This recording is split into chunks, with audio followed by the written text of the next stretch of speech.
mana selendangku? Selendangku di mana? Apakah kalian mengetahuinya? Di mana?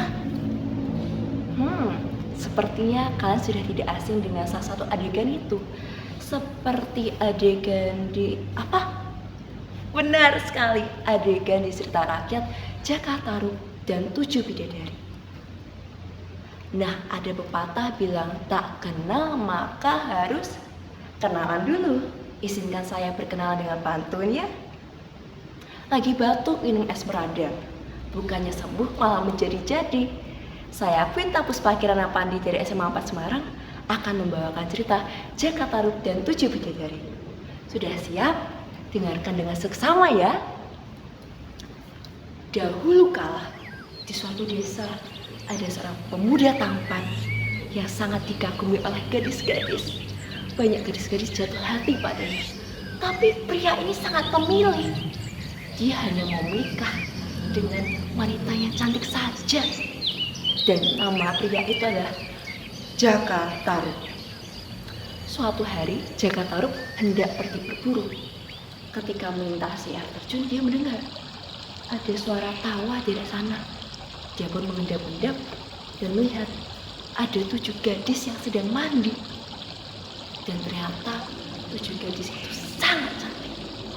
Setelah selesai mandi, mereka mengenakan selendang. Dan selendang itu ajaibnya bisa membawa mereka terbang ke kayangan. Dan setelah itu Jakatarup pun terjadi gelisah. Dia tidak bisa tenang karena terpesona oleh kecantikan yang ternyata 7 bidadari itu. Keesokan harinya Jakatarup pun datang ke air terjun itu dan mengintip secara pelan-pelan. Dan benar, 7 bidadari itu pun datang dan melepas selendangnya untuk mandi. Namun Jakatarup memiliki pikiran licik. Dia hendak mengambil selendangnya agar bisa memiliki salah satu bidadari itu.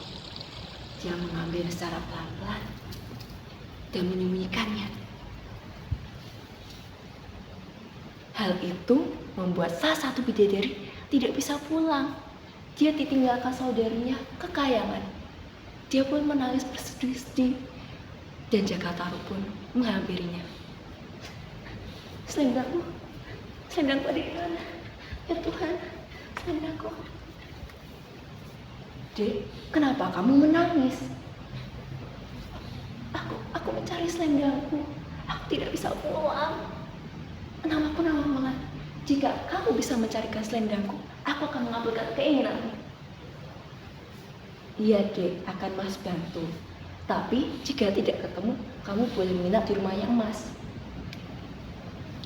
Jakatarup pun mencarinya, tapi pasti tidak ketemu karena sedang disembunyikan.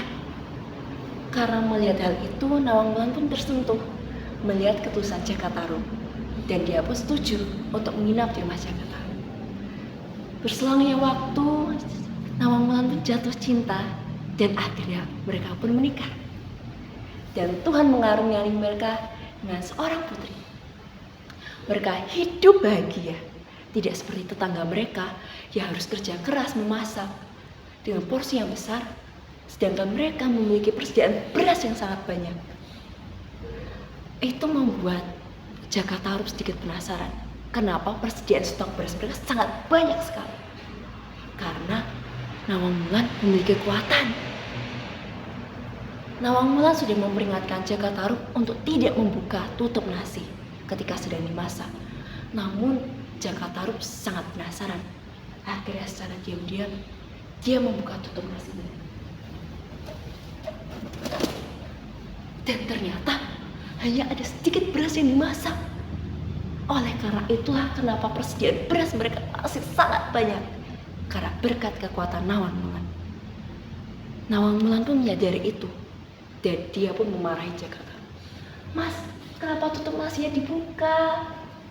Loh, memangnya kenapa dek? Mas kan cuma gak kayak gitu. Sekarang kekuatannya Nawangmulan sudah hilang kalau sudah diketahui oleh Mas. Sekarang kita harus memasak nasi lebih banyak lagi seperti tetangga kita. Semenjak itu Nawangmulan dan Jakatarup mereka harus bekerja keras dan memasak nasi porsinya lebih banyak lagi. hingga persediaan nasi mereka menipis dan semakin menipis. Ada kalanya ketika persediaan tinggal sedikit, Nawan Mulan hendak mengambil stok beras mereka terakhir. Ketika hendak mengambilnya, dia menyadari sesuatu. Ada barang yang selama ini dia cari. Selendangnya. Dia sangat senang.